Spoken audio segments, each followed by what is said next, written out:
Merci beaucoup de votre invitation. Je suis absolument ravie d'être là, d'autant plus ravie que j'ai vécu dans cette circonscription un certain nombre d'années et j'en garde un extraordinaire souvenir. J'ai notamment une de mes enfants qui est née dans cette circonscription. J'étais donc particulièrement contente de reparcourir ces lieux pour venir, même si je ne viens pas de très loin puisque je viens de Bordeaux. Je suis aussi très contente d'être là dans ce moment pour parler de ce sujet. Nous sommes donc, comme chacun sait, dans l'entre-deux tours des législatives. Il devrait être question en permanence de ce que nous venons de vivre pendant 2 ans politiquement. Il n'en est pratiquement pas question. Il y a très peu de discussion, pour ne pas dire aucune forme de discussion ou d'échange sur les 2 ans que nous venons de traverser, qui nous ont vus, dans lesquels nous avons eu des expériences collectives totalement inouïes, hors normes, avec la création de dispositifs, de dispositions parfaitement exceptionnelles. Et d'une manière extrêmement étrange qu'il restera à expliquer et à étudier, il n'y a pratiquement pas de mots sur cette situation. Alors en réalité, ça doit être votre cas à vous, dans votre entourage, c'est en tout cas mon cas. En réalité, les gens parlent beaucoup de ce qui s'est passé. Ils parlent beaucoup des confinements, de toutes sortes, enfin de tout ce qu'ils ont traversé depuis 2 ans dans la discussion quotidienne. Mais là où il y a un silence, c'est dans la nature des échanges politiques. C'est-à-dire que la réalité, c'est pas qu'on ne parle pas du tout de ce qui s'est passé, mais c'est quelque chose s'est organisé pour qu'on n'en parle pas politiquement. Et pourquoi ? Parce qu'en fait, il y a toute une entreprise de dépolitisation de ces questions, une invisibilisation des enjeux politiques de la santé publique et en l'occurrence de cette crise, et il est absolument fondamental que nous politisions ces questions. Politiser, je me permettrai de le rappeler ici sans faire injure à votre conscience politique, mais politiser une question ne signifie pas la faire déchoir dans une sphère infréquentable, ça signifie au contraire lui donner toute sa noblesse, la noblesse de la discussion collective, de la délibération démocratique. Pendant 2 ans, nous avons souffert de toute une série d'énoncés qui se prétendaient des vérités indiscutables, qui étaient au-dessus de la mêlée et qui se prétendaient neutres et sans détermination politique. En réalité, tout ça était empreint de politique, c'est ce que je voudrais vous montrer, et il est fondamental de se positionner. Il se trouve que j'appartiens depuis peu, puisque c'est une création récente, au Parlement de l'Union populaire. Une des raisons qui m'a poussé à accepter la proposition qui m'a été faite d'intégrer ce Parlement de l'Union populaire, dont je vous rappelle que c'est l'idée c'était d'aller chercher du côté de gens qui n'étaient pas forcément à l'intérieur du mouvement La France Insoumise, d'aller chercher des soutiens divers et variés dans les mouvements sociaux, dans le champ académique, dans le champ culturel, etc. J'ai accepté pour plein de raisons qui ici n'ont pas particulièrement d'intérêt, mais une des raisons majeures, ça a été le positionnement du groupe parlementaire de La France Insoumise, particulièrement courageux pendant ces 2 ans, puisqu'il y a eu vraiment une mobilisation de ce groupe pour faire entendre des choses qui semblaient avoir été oubliées dans ce pays. Et ces gens-là, comme beaucoup d'autres en France, ont refusé qu'on invoque l'urgence pour nous empêcher de réfléchir, pour nous empêcher de délibérer et pour suspendre notre démocratie. Donc voilà pourquoi je suis devant vous aujourd'hui et voilà pourquoi je suis particulièrement heureuse que nous puissions débattre ce soir de ceci entre les 2 tours dans le cadre des législatives et dans le cadre donc de la mandature de l'Assemblée nationale qui est une des instances fondamentales de la représentation démocratique. Alors, le titre de la soirée, bilan politique de la pandémie, je viens d'en parler. Ma légitimité ici, peut-être que vous ne le savez pas, c'est que j'ai publié 2 ouvrages sur la question de cette gestion de la crise sanitaire qui sont 2 ouvrages qui sont parus chez Gallimard. Il y en a un qui est paru il y a un peu plus d'1 an qui s'appelle « De la démocratie en pandémie ». C'est un ouvrage que nous avons en fait écrit à plusieurs. J'ai été la plume principale, mais je l'ai fait grâce au travail de tout un collectif avec lequel j'étais engagée depuis longtemps sur les questions de santé publique ou les questions politiques. Et puis, nous avons fait un deuxième texte qui est sorti le 24 mars, un deuxième livre toujours chez Gallimard qui s'appelle « Santé publique année zéro ». Et nous l'avons fait avec, alors là cette fois-ci à 2, avec François Alla, qui est professeur en santé publique, qui est expert aussi en santé publique. Et nous l'avons fait précisément par rapport au contexte des élections pour tirer ensemble un bilan et encourager nos lecteurs à tirer un bilan politique dans le contexte des élections présidentielles et législatives, à tirer un bilan politique de ce que nous avions traversé. Nous avons été extrêmement surpris de la quasi-absence de couverture médiatique de l'ouvrage. Il y a eu une émission sur France Culture, bon, il y a un partenariat entre France Culture et Gallimard, il fallait que j'y aille, et puis presque rien, 2-3 articles plus ou moins favorables, mais vraiment un silence assourdissant, étant donné qu'on a quand même vendu 100 000 exemplaires pour la démocratie en pandémie, c'est-à-dire que c'est un des livres en non-fiction dans les essais qui a été le plus vendu en France l'année dernière. Donc nous faisons une suite et nous avons quasiment pas d'écho. Alors pas d'écho non pas dans le pays ou même en francophonie, puisqu'en fait le livre est lu à l'étranger par les très nombreux francophones de par le monde, mais simplement il y a une espèce de refus d'ouvrir le débat.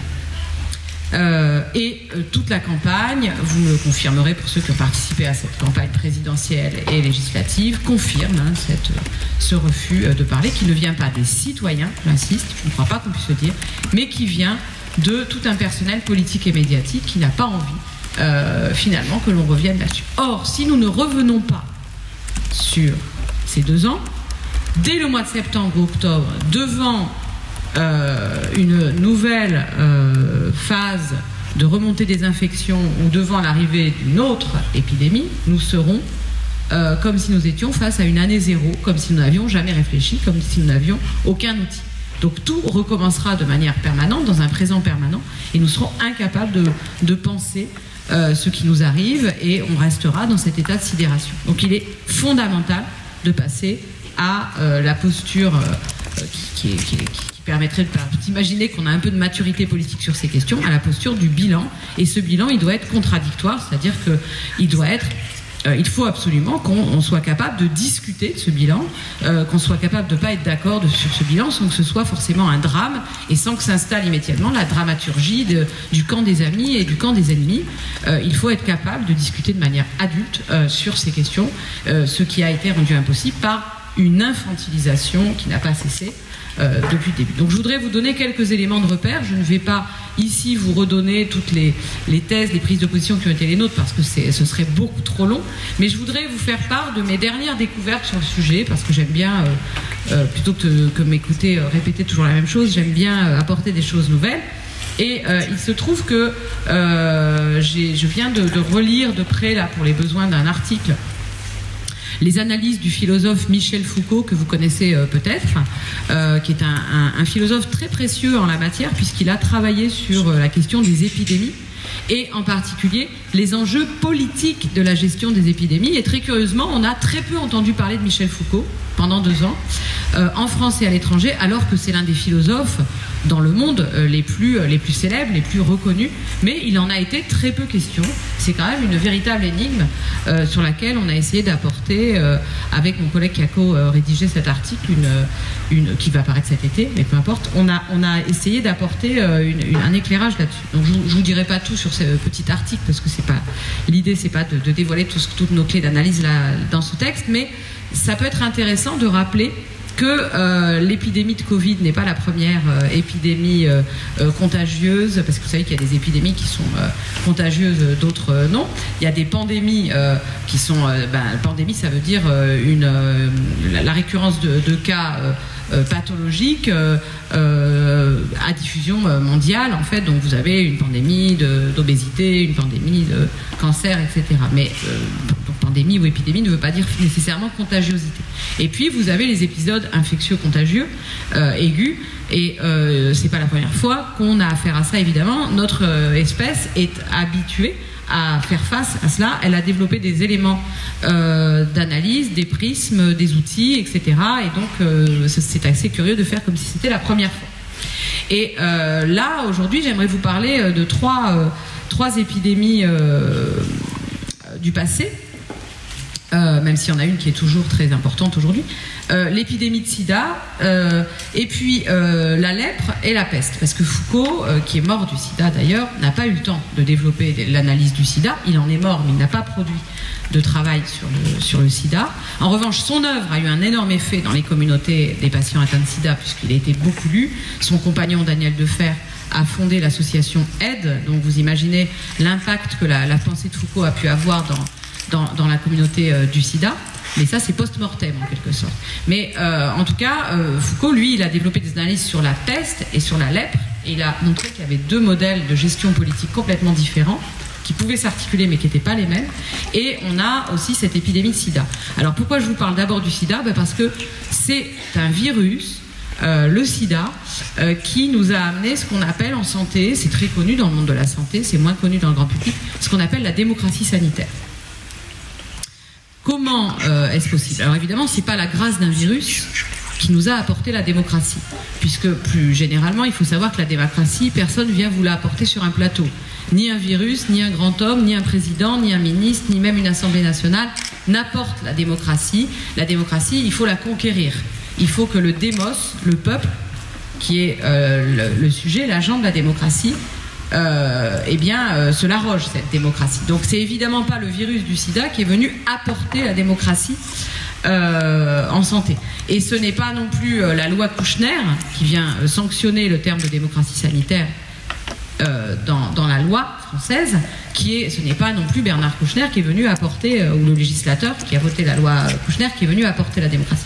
Mais en tout cas, cette histoire du sida, elle a débouché là-dessus, et c'est passé aussi par une révolte des malades qui ont dit, pour plein de raisons que j'ai pas le temps d'expliquer, que en fait on ne pouvait plus gérer efficacement une épidémie et plus généralement affronter les questions de santé s'il n'y avait pas une co-construction des savoirs entre les soignants, les médecins, les patients, et qu'il fallait absolument qu'il y ait une circulation démocratique des savoirs pour que les crises épidémiques, en général les maladies chroniques aussi, puissent être affrontées. Ça a imposé cette idée que la santé n'est pas un lieu dans lequel peut régner l'omerta, le pouvoir obscur des experts, la loi du silence, mais que la santé, c'est pas non plus la chose réservée des savants. La santé, c'est l'affaire de tous, et ça doit être un haut lieu de la délibération, dans lequel il doit être possible d'affronter des perspectives inconciliables dans un premier temps et qui arrivent à s'accorder quand on parvient à délibérer. Donc, cette démocratie sanitaire, ça ne vous aura pas échappé que pendant 2 ans, elle a été tout simplement, elle est fragile, aujourd'hui elle existe, mais elle est fragile, elle a été tout simplement suspendue. Il n'en a plus jamais été question. Tous les organes de démocratie sanitaire qui existent dans notre pays ont été tout simplement gentiment congédiés, mis de côté, et sont restés les bras croisés ou les bras ballants pour assister à petit une espèce de prédation du gouvernement, des gouvernants, et ça a été le cas dans de nombreux pays, sur le savoir, qui sont mis à s'arroger petit à petit le savoir. Alors, ce qui est intéressant quand on relit les analyses de Michel Foucault, c'est que, en fait, il y a un rêve politique des épidémies. C'est Foucault qui dit ça comme ça, c'est son expression, et il oppose 2 rêves politiques qui ont été récurrents dans les siècles précédents, le rêve politique de la lèpre et le rêve politique de la peste.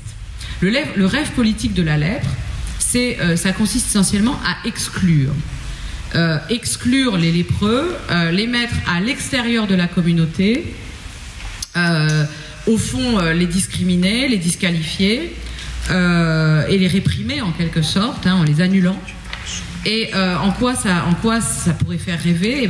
Pour Foucault, ça correspond au rêve d'une communauté purifiée, d'une communauté pure. Ça, vous en avez, j'imagine, des images. Hein, ça nous évoque la gestion moyenâgeuse de la maladie, etc. On en a eu des relents dans les années 80, je m'en souviens, moi, hein, avec le candidat Jean-Marie Le Pen, hein, qui proposait des sidatoriums. Donc là, un traitement des patients atteints de sida sur le modèle du rêve, de ce que Foucault appelle le rêve de la lèpre. Alors, est-ce que c'est ce rêve qui nous a saisis il y a 2 ans? Absolument pas. Absolument pas. Il n'a jamais été question, peut-être de manière résiduelle dans tel ou tel endroit, mais on l'a vu. On a vu des infirmières maltraitées, insultées dans leur cage d'escalier parce qu'elles portaient le stigmate du Covid, mais c'était pas un rêve politique. Au contraire, les patients Covid ont été globalement, en tout cas dans l'affichage, parfaitement respectés, jamais discriminés. On n'a pas montré les gens du doigt, et même au contraire, c'est devenu quasiment, je veux dire, on déclenchait un certain respect quand on disait j'ai le Covid.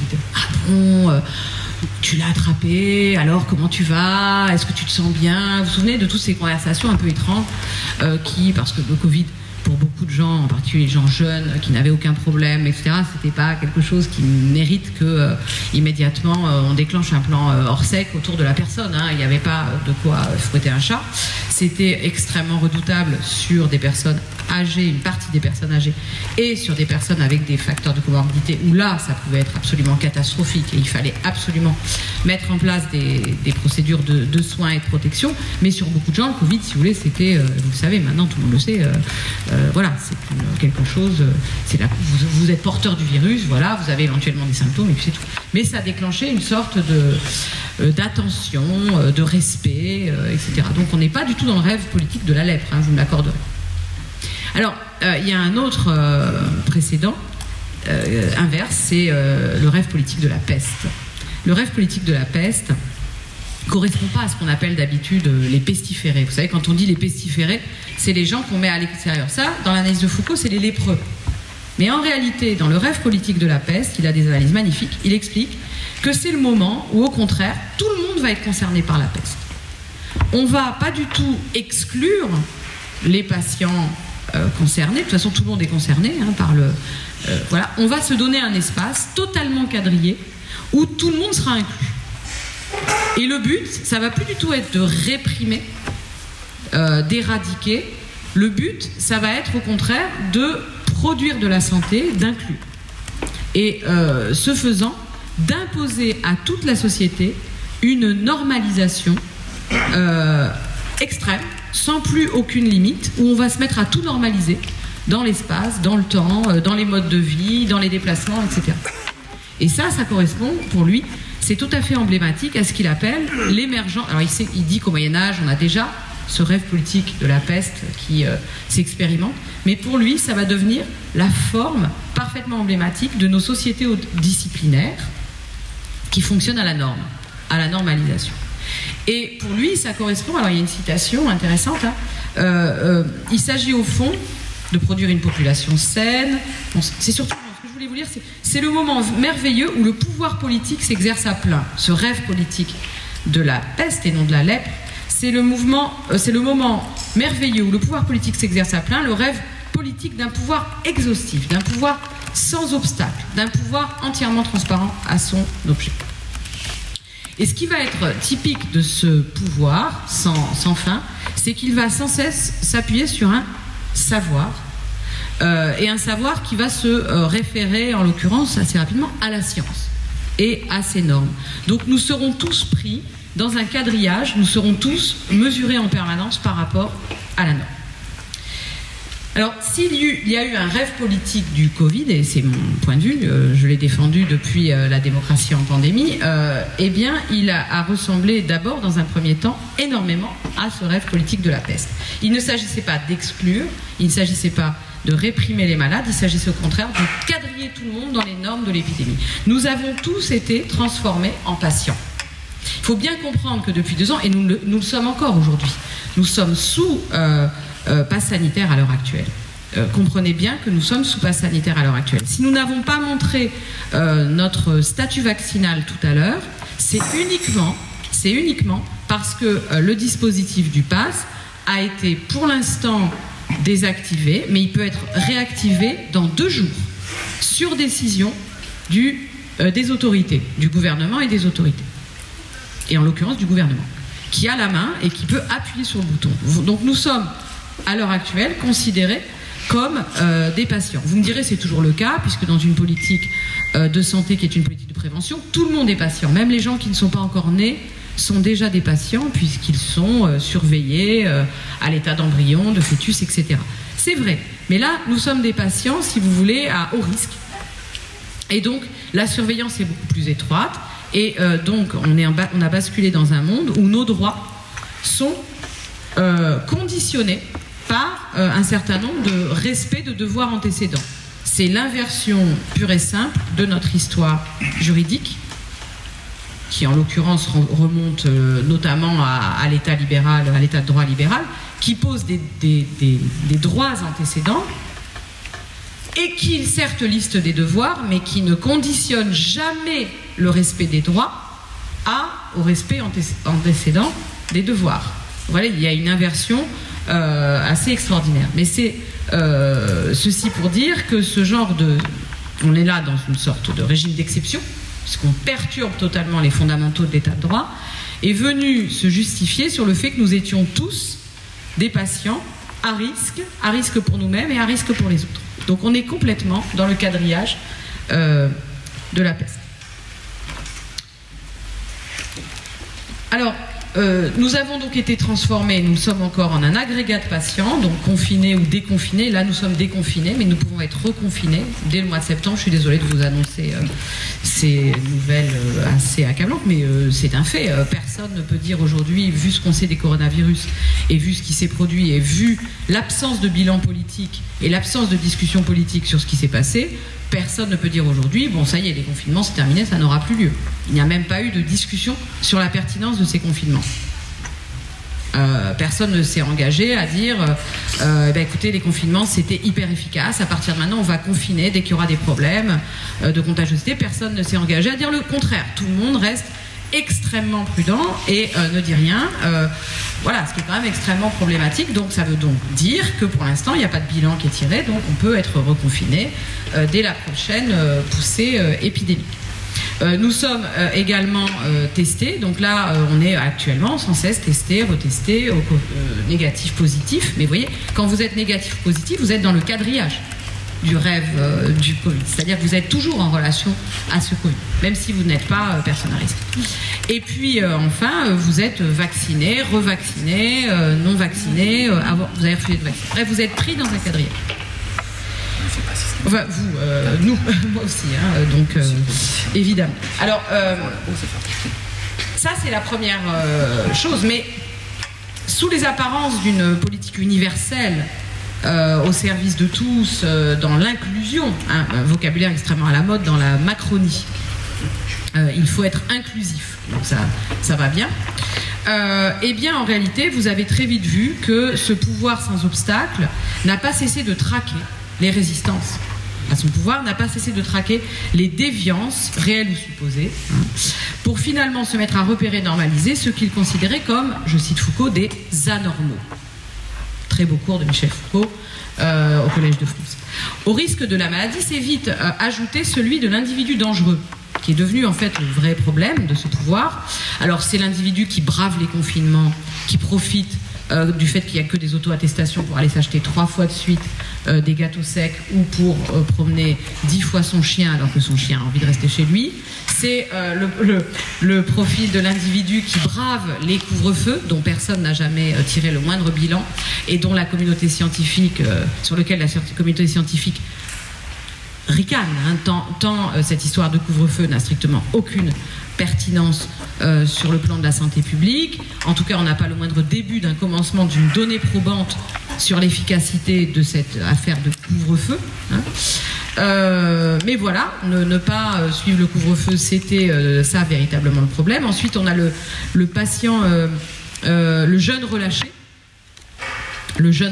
qui fait la fête, hein, et qui ne protège pas les personnes vulnérables, et puis bien sûr le non-vacciné, et enfin évidemment le paria paroxystique, l'anti-vax à tendance complotiste, qui devient en fait une sorte de lépreux qu'il va falloir éradiquer. Je vous rappelle la déclaration de Emmanuel Macron, puisque je ne peux pas les mettre moi-même en prison.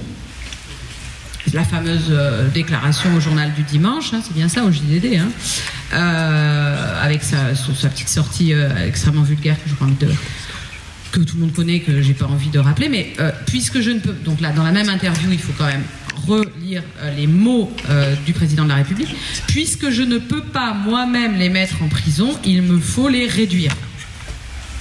Donc vous voyez, sous l'inclusion, nous avons le paroxysme de l'exclusion, puisque là c'est même plus l'exclusion, c'est la réduction. Qu'est-ce que ça veut dire les réduire? Ça veut dire soit ils se soumettent, soit ils disparaissent, hein, ils sont annihilés. Alors,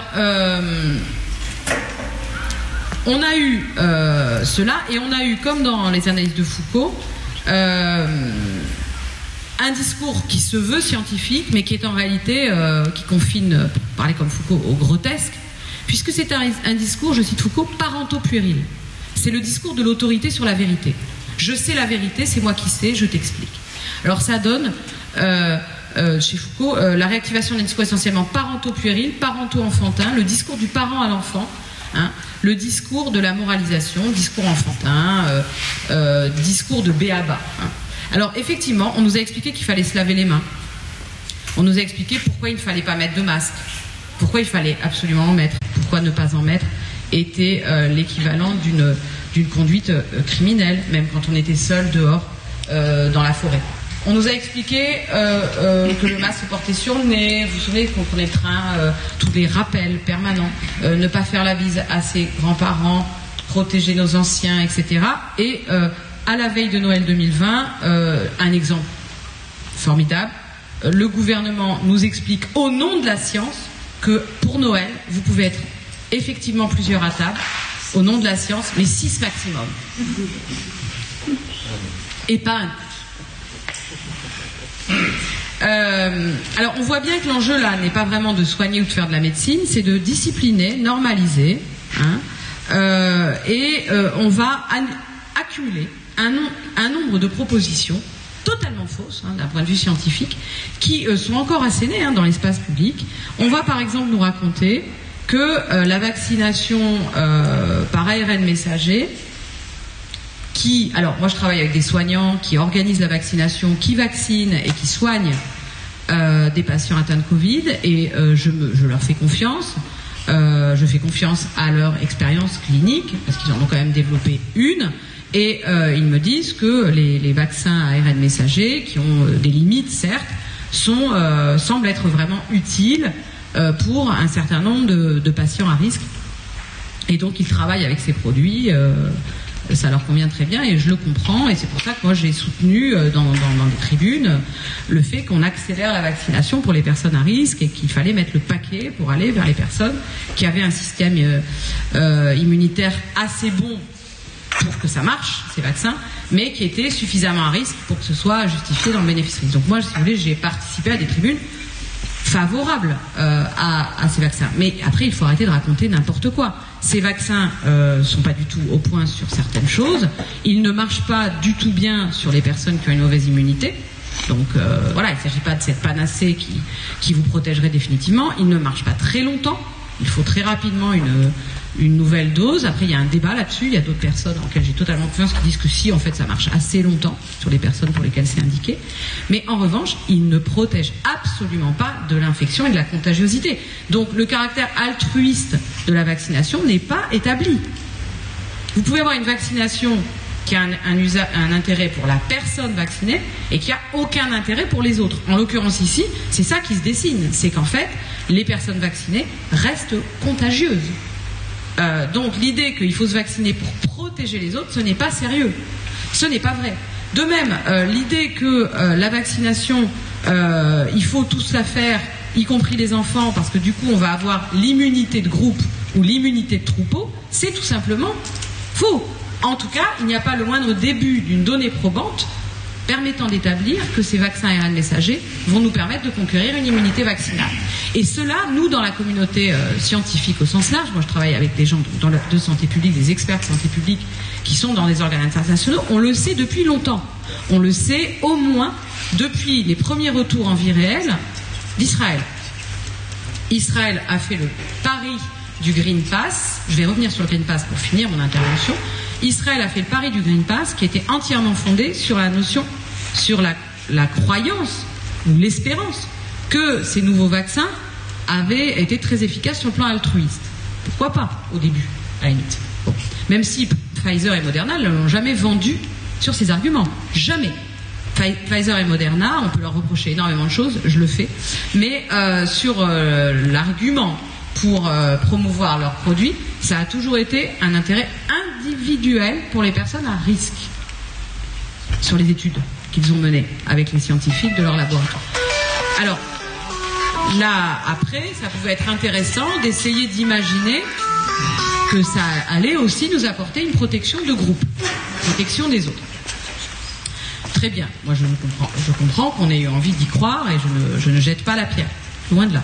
Maintenant, les expériences en vie réelle de gens vaccinés qui ont été enfermés ensemble, etc., donc notamment dans les événements à Green Pass, en réalité ont été tout à fait négatifs, puisque ça a créé des clusters. Donc ça montre bien, évidemment, l'inanité totale du Green Pass, j'y reviendrai, mais aussi que c'était donc une aventure qui s'est soldée. Alors ça, vous le savez, avant même que la France adopte cette folle idée du Green Pass, puisque les Israéliens ont joué le jeu avec enthousiasme, ont été déçus, l'ont reconnu, le gouvernement israélien a courageusement dit à sa population qu'il s'était trompé là-dessus, et au moment où on le savait, c'est-à-dire à l'été dernier, eh bien la France a autoritairement imposé ce dispositif. Donc ça, c'est quand même très grave, parce que ce sont des discours d'autorité sur la vérité qui, tout simplement, ne sont pas fondés sur les faits, ne sont pas fondés sur les données probantes, ne sont pas fondés sur ce qu'on appelle en médecine l'evidence-based medicine. On en pense ce que l'on veut de l'evidence-based medicine, mais c'est une base épistémologique de référence qui prévaut aujourd'hui dans les sciences de la vie et de la santé.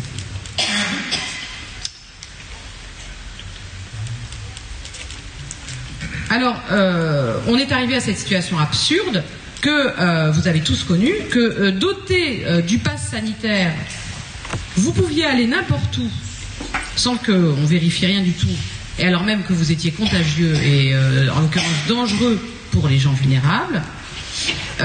Et par contre, donc on pouvait avec un pass, et on pourra, si ça recommence, aller dîner au restaurant parfaitement contagieux et parfaitement contaminant, sans que ça pose le moindre problème. En revanche, un individu qui n'est pas porteur du virus à l'heure actuelle, parce qu'il n'est pas vacciné, il va être traqué comme un déviant dangereux, comme une menace pour la santé. Mais là, on n'est plus dans la santé, on est dans la normalisation décrite par Michel Foucault, et l'idée c'est d'accepter toute une série de normes qui ont été forgées par un pouvoir sur des bases idéologiques avec lesquelles on n'est pas obligé d'être d'accord, mais qui là sont transformées en fait en une norme que vous ne pouvez pas discuter. Si vous refusez cette norme, vous basculez automatiquement dans le camp des anormaux.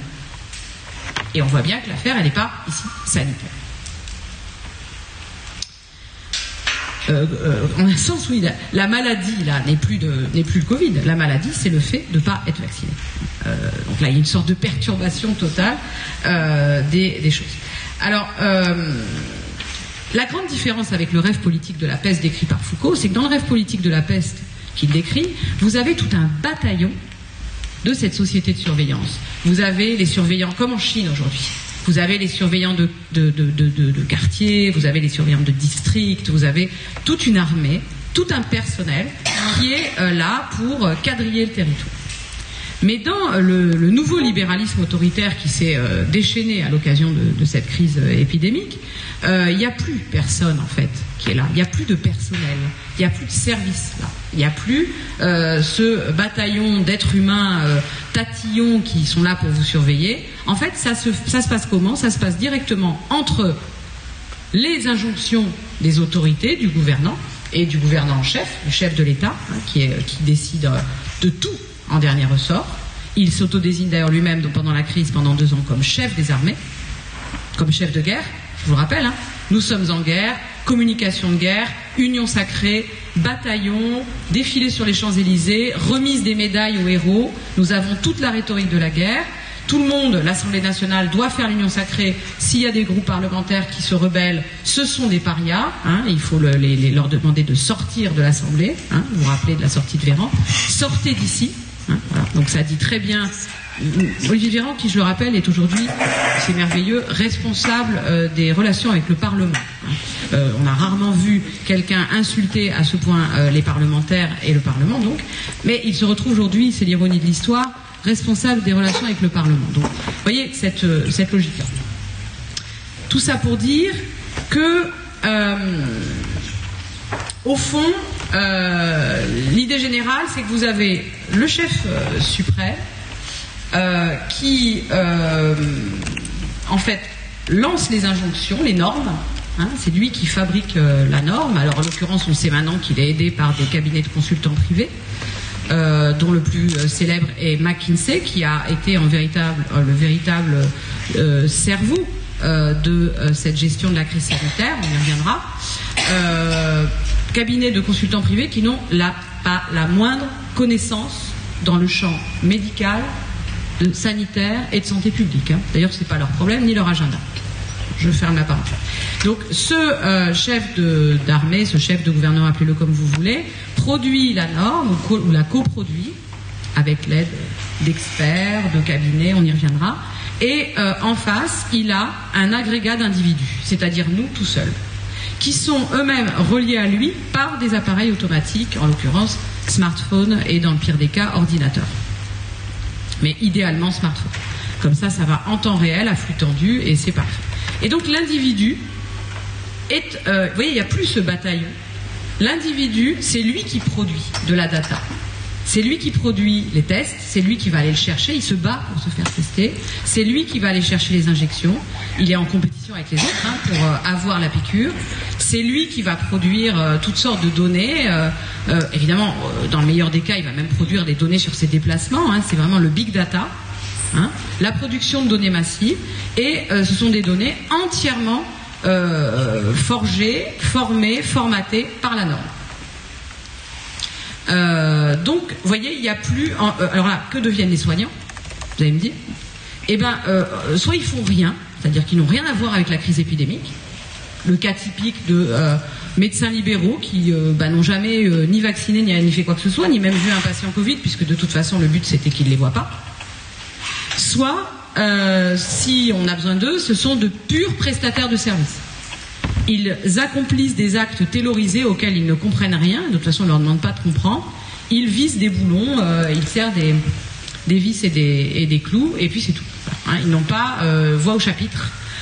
Ils ne participent pas, en fait, ni à l'intelligence de la crise, ni à rien du tout. Ils sont là pour accomplir des prestations de services taylorisées. Alors certains, ça les a plutôt arrangés, parce que affronter une crise épidémique quand on tient un cabinet ou quand on est dans un service hospitalier, écoutez, c'est quand même pas très réjouissant, donc à la limite, si le chef des armées s'en occupe, pourquoi pas. Moi, de toute façon, c'est pas mon rayon, je suis spécialiste du rein, moi je suis spécialiste d'autres choses, moi j'ai déjà assez de problèmes dans mon cabinet, donc tout va bien. Et puis, beaucoup d'autres en ont énormément souffert, en ont été scandalisés, ont très bien compris qu'ils étaient instrumentalisés et ont été un peu effarés de cette gestion. Où, une fois de plus, ils se sentaient maltraités et instrumentalisés. Voilà. Donc, évidemment, ça a fait énormément de mal au monde de la santé qui était déjà, comme vous le savez tous, en très mauvaise posture.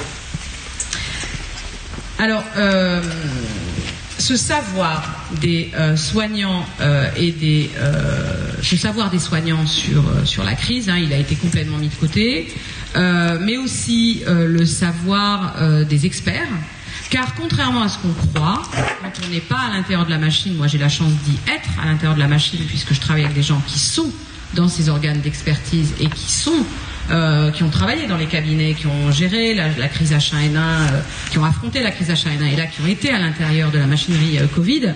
La réalité, c'est que ces gens-là, au départ, ils ont tous été mis de côté par le pouvoir. Ça a été le cas dans un certain nombre de pays, la France, l'Italie, le Canada, par exemple. Et à la place, on a choisi, les gouvernants ont choisi de remettre les clés de tout ça à donc ces cabinets de consultants privés qui, eux, avaient un autre agenda. Lequel ? transformer la France, transformer les États, passer d'un État social où il y a des pesanteurs, où il y a des résistances au changement, à une adaptation du pays à des mutations indispensables. Lesquelles? L'innovation. Faire accepter par les populations l'innovation, qui est le maître mot. Et alors l'innovation, en l'occurrence en santé, c'est quoi? C'est la délivrance de produits innovants, évidemment, on est en plein dedans, mais c'est aussi la digitalisation. Donc il s'est agi de gérer une population pour lui faire accepter à toute force la digitalisation, l'innovation, l'acceptabilité sociale face à l'innovation. C'est l'obsession de ces cabinets. Ils font ça dans tous les domaines et ils font ça depuis des années. Donc là, il s'est agi de ça, il s'est absolument pas agi de santé publique. Pour ces cabinets, par ailleurs, ils ont une vision du monde et ils ont même une anthropologie, on peut leur prêter ça. Les populations sont irrationnelles. Elles sont, par principe, résistantes au changement. Elles n'aiment pas le changement. Bon, ça, c'est le discours managérial que tout le monde connaît bien. Elles n'aiment pas le changement. Et d'ailleurs, ça s'explique biologiquement. Nous sommes affectés d'un cerveau, pour ces gens-là, qui est produit par la préhistoire de l'espèce humaine et qui est adapté à un monde qui bouge pas trop et qui est clos. Or, le monde de la mondialisation de ces gens-là est un monde de l'innovation permanente qui bouge en permanence, où tout est disruptif, et donc nous n'aimons pas le changement. Donc comment faire?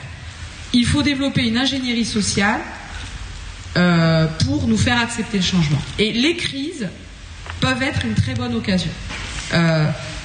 Nous sommes maintenant de toute façon, toujours le même discours de cabinet, nous sommes dans une crise récurrente et permanente, chronique, nous sommes, tout est en crise, l'environnement, les sociétés, il y a des pandémies qui menacent partout, des accidents industriels, des accidents, des attaques terroristes, etc. C'est l'occasion pour faire changer ces grandes organisations que sont par exemple les États, qui sont des gros mammouths inertes, et donc il faut y aller. D'ailleurs, ça a été dit très ingénument par Cédric O, ministre de la Transition numérique. C'est le moment pour le pays de se transformer. On y va, on digitalise tout. L'enseignement, la santé, l'administration, mais même le travail, donc télétravail pour tout le monde, et même, allons-y carrément, le commerce. Le commerce qui est un des seuls trucs qui vous reste quand vous n'avez plus rien.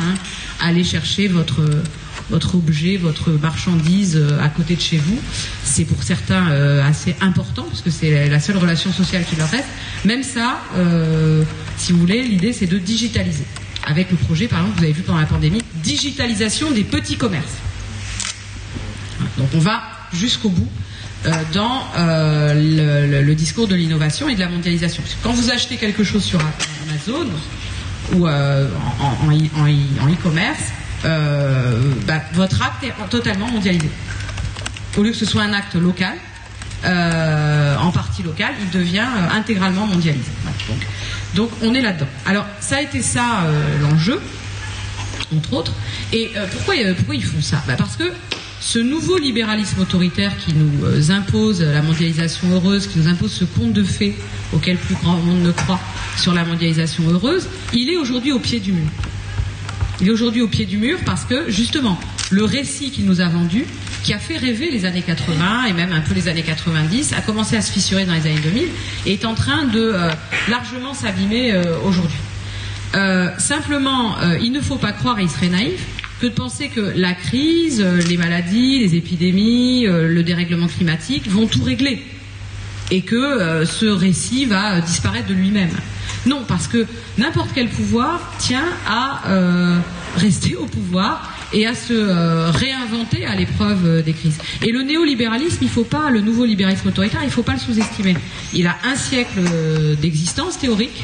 Il est né à la suite de la crise de 29, en gros. On a inventé un nouveau libéralisme beaucoup plus invasif et autoritaire parce qu'on croyait de moins en moins au laisser-faire et au marché autorégulé. En gros, c'est ça l'histoire du nouveau libéralisme. C'est comme ça qu'il est né.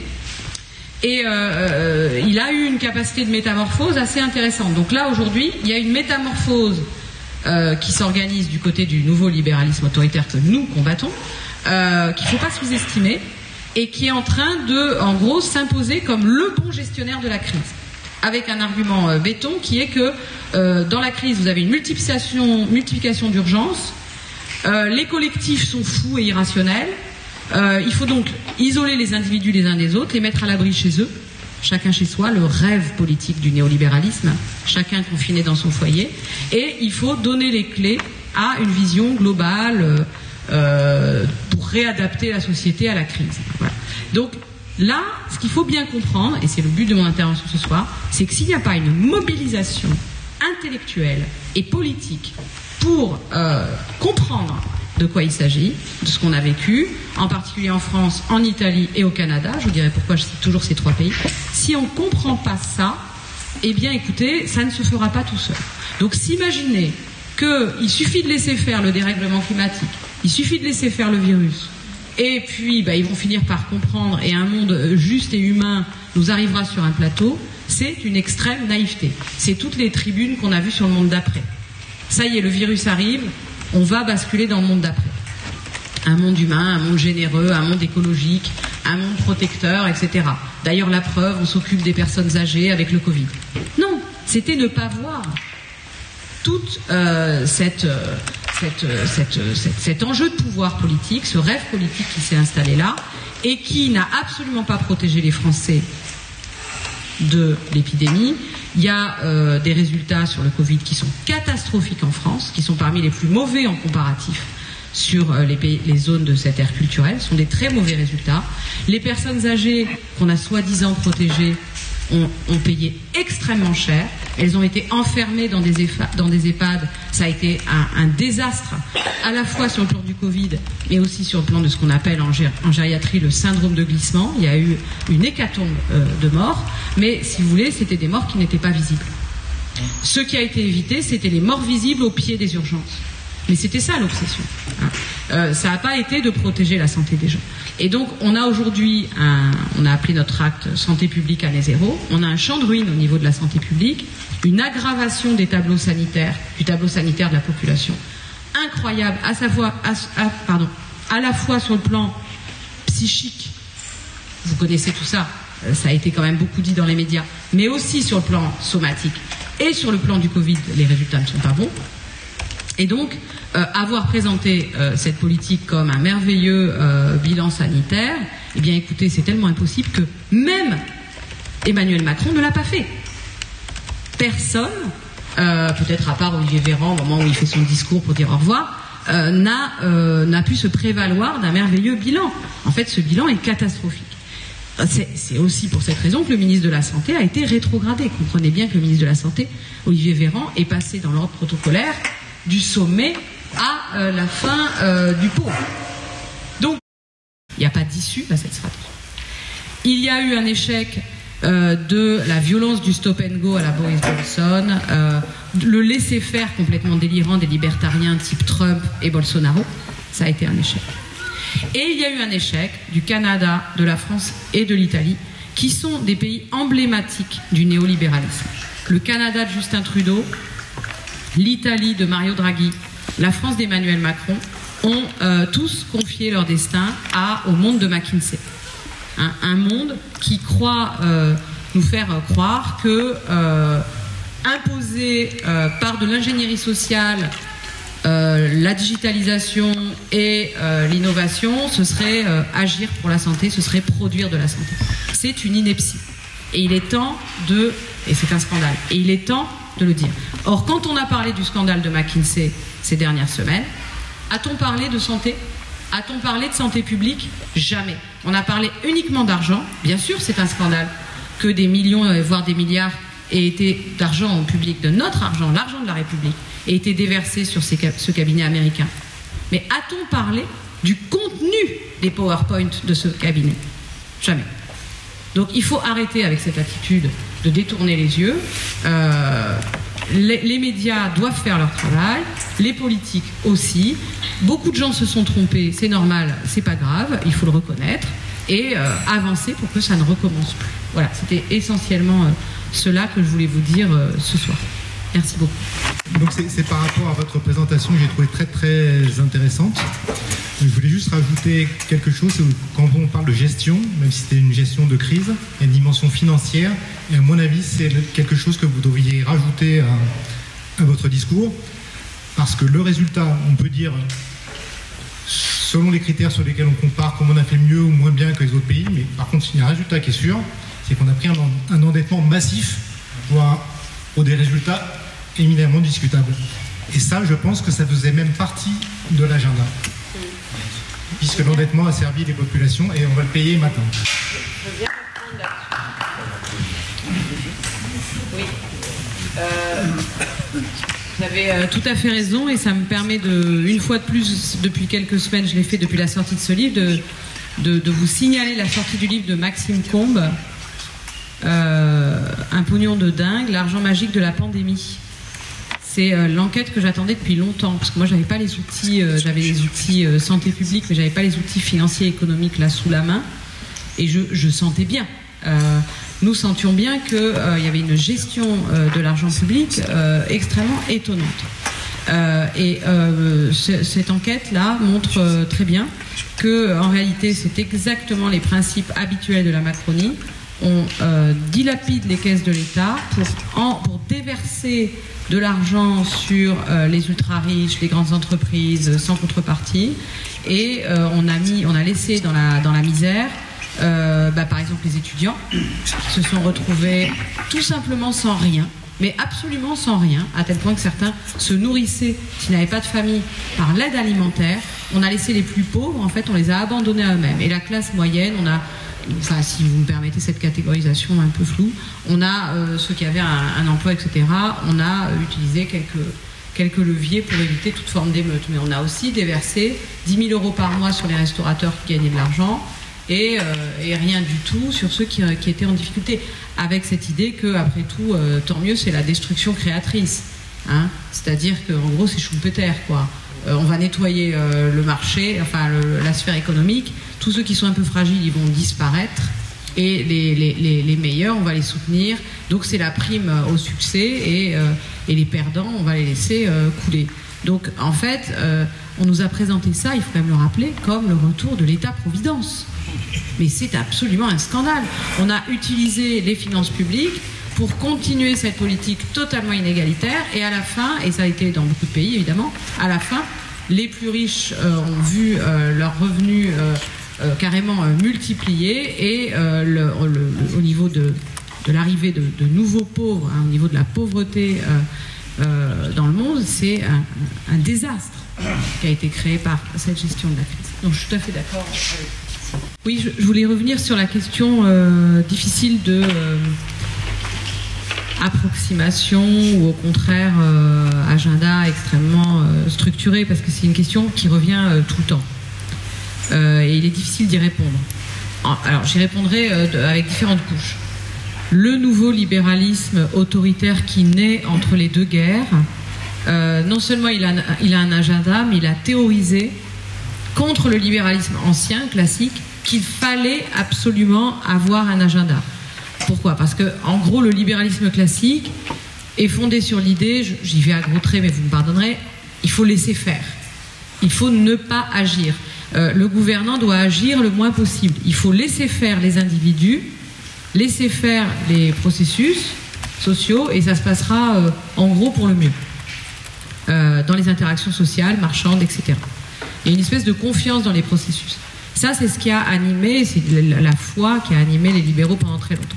Et les nouveaux libéraux du XXe siècle, qui vont émerger, vont perdre confiance vont plus avoir cette confiance-là. Ils vont se mettre à critiquer le laisser-faire du fait de phénomènes historiques que j'ai rappelés, la crise de 29, hein, la grande crise du capitalisme qui mène à une catastrophe. Et ils vont dire, si on veut sauver le libéralisme et le capitalisme, alors il faut agir. Et agenda en latin, c'est ça que ça veut dire. Il faut être extrêmement agissant. Il faut arrêter cette histoire de laisser faire, c'était une illusion, on s'est trompé depuis le XVIIIe siècle. Il faut au contraire être extrêmement actif, et on va construire le marché, qui en fait n'existe pas, et qui ne marche pas tout seul. Il faut construire le marché de A à Z, avec un État qui va vraiment être l'architecte du marché, et qui va tellement construire le marché qu'il va construire les agents du marché, qui n'existent pas non plus. Et donc il va falloir reconfigurer complètement l'espèce humaine, en l'éduquant de part en part pour le marché, parce qu'elle ne sait pas faire. Donc c'est ça l'idée d'agenda, c'est quelque chose d'extrêmement actif, d'extrêmement invasif, Et il est donc tout à fait normal que les nouveaux libéraux autoritaires, à la fin de leur histoire, ils vous disent à quelle heure vous devez aller vous coucher et combien vous devez être pour dîner à table, parce que c'est la logique de la chose. C'est un pouvoir sans aucune limite. Tout est reconfiguré dans le projet. Donc ça, là, il y a agenda. L'idée aujourd'hui du nouveau libéralisme autoritaire, c'est qu'ils essaient de réaliser que de toute façon, on entre dans cette histoire chronique d'une crise qu'on ne va pas arranger, puisqu'il est hors de question de revenir sur les causes. Donc, il faut réinventer l'agenda de la crise. Et donc, il y a une réflexion sur l'agenda de la crise dans les milieux néolibéraux depuis une trentaine d'années qui est intense. Maintenant, croire que pour autant, c'est un grand complot mondial qui est tellement puissant sur le plan intellectuel qu'ils en sont même à fabriquer des faux virus, des faux dispositifs, etc. Là, on bascule dans quelque chose qui prête beaucoup trop d'intelligence tactique à l'adversaire. Parce que même si le néolibéralisme est suffisamment intéressant pour que j'y ai perdu 10 ans de ma vie à l'étudier, faut quand même pas non plus exagérer. Enfin, je veux dire que c'est pas un niveau de sophistication tactique si exceptionnel que ça, vous voyez. Par rapport à la lecture de Gramsci, c'est quand même moins intéressant. Donc, du coup, ça veut dire quoi? Ça veut dire qu'il y a des grandes lignes de l'agenda, il y a une réflexion sur la crise et sur la nécessité de se réinventer dans la crise, mais après, sur le terrain, dans la réalité, etc., ils sont relativement mauvais. Hein, c'est cette fameuse figure de personne à chaussures à bout pointu avec PowerPoint. Au bout d'un moment, face au réel, ils sont relativement mauvais. Et donc, quand on regarde par exemple le gouvernement français néolibéral, ils ont pris ça complètement par-dessus la jambe, ce virus. Ça ne les intéressait pas du tout. Ils n'ont même pas pris ça du tout au sérieux. Et Emmanuel Macron a effectivement, d'où l'idée d'approximation, beaucoup improvisé. Il a raconté n'importe quoi, il a expliqué que ce virus, on s'en fiche, rappelez-vous, le 6 mars, on va au théâtre, comme si c'était la même chose qu'avec le terrorisme. Il s'est dit, bon, ça ressemble au terrorisme, je vais dire qu'on continue sur les terrasses, on va aller au théâtre. Donc, il va avec sa femme au théâtre, il se fait filmer pour dire, on s'en fiche, ne nous laissons pas impressionner par ce virus chinois. C'est ridicule. Le virus en tant que tel, où ils l'ont pris peut-être sûrement dans l'argent, mais c'est la crise qui est prévue, disant, au moment où il y aura une crise, on ne pourra pas... Ça, bien sûr, par toutes sortes d'organes, nous sommes d'accord. Mais ensuite, face au réel et à la complexité du réel, on a toute une série d'incapacités à faire de la politique, évidemment à faire de la gestion, etc., qui montrent que ces gens sont à côté du réel et racontent des contes pour enfants. Et pourquoi ça marche? C'est ça la vraie question. Pas parce qu'il y a un agenda tellement puissant sur le plan intellectuel. Pourquoi ça marche étant donné une telle incompétence? Eh bien, ça marche à cause de nous. Parce que nous, en face, les partis de gauche, les médias, la société, etc., on leur laisse beaucoup trop de champ parce qu'on ne s'intéresse pas à eux. On ne s'intéresse pas à la manière dont ils fonctionnent. C'est pour cette raison que moi, il y a 10 ans, j'ai décidé de travailler sur un plan académique sur l'histoire de ce nouveau libéralisme autoritaire. Je me suis dit, c'est évidemment, ce sont mes adversaires, mais il faut que je comprenne comment ils fonctionnent. Sans leur prêter une espèce de pouvoir surpuissant qui fait qu'à la fin, vous allez vous coucher en vous disant ils sont tellement forts qu'on ne va jamais y arriver. C'est un tel Emmanuel Macron comme puissant Machiavel, un véritable joueur de Go. Non, c'est pas vrai. Je suis désolée. Mais imaginez si la société avait fait son travail, si le milieu académique avait fait son travail, si les partis politiques étaient venus épauler la France insoumise dans son travail de résistance, pour les questionner vraiment. Mais on en aurait vite fini. Hein, je veux dire. Le problème, c'est que beaucoup se sont tus, les académiques se sont tus, les médias ont été complètement, pour la plupart, suivi aveuglément cette communication de guerre. Donc je pense que le pouvoir qu'ils ont, malgré les approximations, oui, il revient d'un agenda assez fort, mais il vient aussi beaucoup du manque en face de lucidité, je pense.